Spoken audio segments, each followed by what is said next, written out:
नमस्ते, hello guys. आज हामी चाउमिन पकाएको छ। सिकाउँछु है।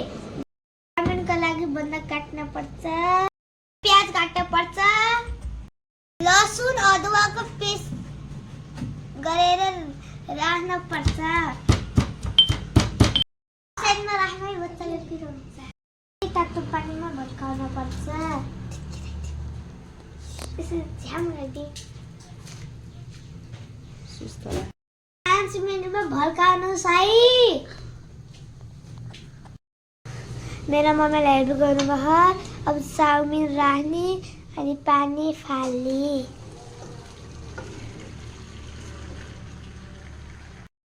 कराईमा तेल हाल्ने।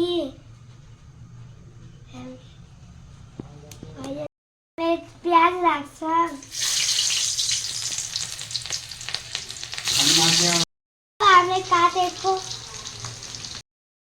हामीले काटेको बन्दा राख्छौँ।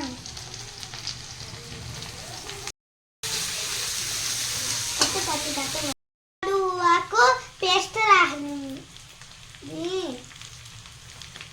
टमाटर पनि राख्नुपर्छ है। अनुसार बेसन नुन राख्नुहोस् है।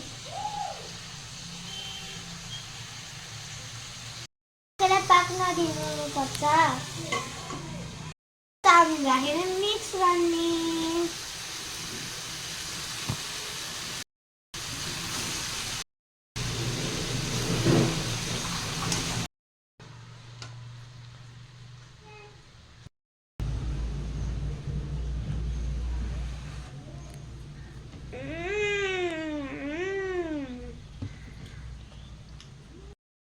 For watching, it's so yummy.